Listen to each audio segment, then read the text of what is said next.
The refuge lies about 5 miles east of Fallon on Highway 116. Its wetlands attract more than 250,000 waterfowl, everything from herons to egrets to sandpipers. A small reception group is waiting for us as we arrive, and they have a surprise for us. Kayaks and an airboat. We'll be touring the wetlands at water level. I choose the airboat while Chris opts for the kayak. Now, is there one bird that I should really be on the lookout for? Is there like one treasured sighting to be watching for? Right now I'd say the bittern. The bittern? The bittern is a bird that will sit in the reeds, and when we approach it, it'll stick its head straight up like this, and its coloration looks like it's just reeds, and it just blends right in. But it's an exceptional bird. It's in the heron family. It's a fairly good sized bird, probably stands 2 feet. Oh, wow. It's a really neat bird.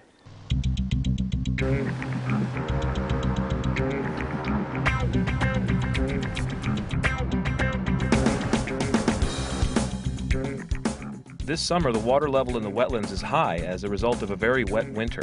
Droughts and agricultural activities have taken their toll on this rich and diverse area. In 1990, landmark federal legislation was enacted that gave the refuge the ability to purchase water rights, and this has allowed the Stillwater to stabilize its wetlands.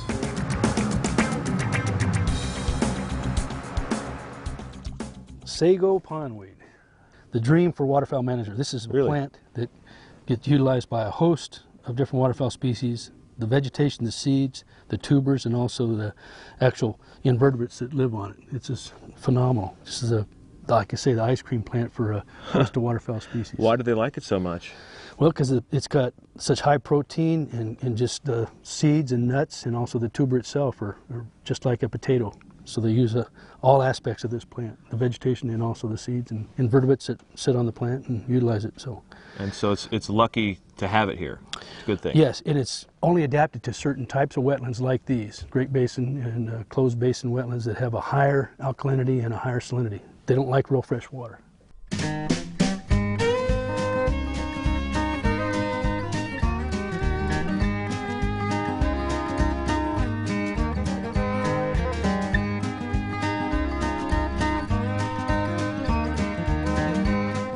This is the dead part of the year. Most of the birds are starting to stage and leave the area because all the breeding has been done. And then what we'll get in the fall, of course, is the migration south of all the birds that nest further north.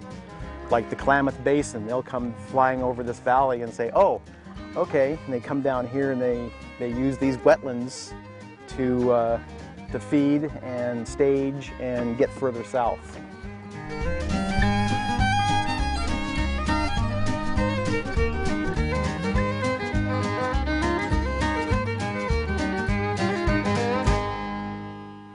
Yeah, I was wondering about the water actually, because we, cruising along on this vast water plain, I'm thinking, wow, this, this feels like a lake, and I can't see the bottom, but how deep is this water? Well, let me show you. I'd say 18 inches, and that's a typical depth for most of our wetlands in the Great Basin and Stillwater Refuge. I would never have guessed, because it feels so big and deep, like a deep lake, and wow, is it that depth all the way across? Typically, yes. These are very shallow and very flat wetlands, no deep holes and no deep water areas. It's not a lake, like I say, these are wetlands, and so very shallow marshes. Yeah.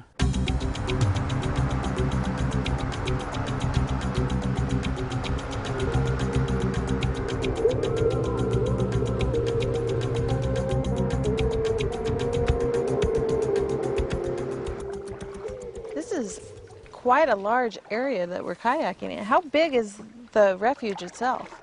The entire refuge is just under 100,000 acres.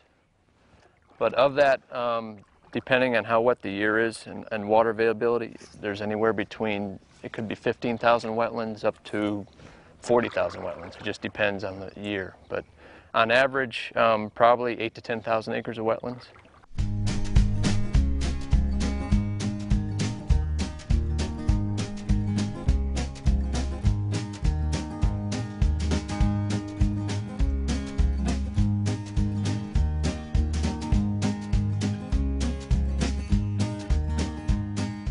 This whole area has grown up tremendously in the last couple of years.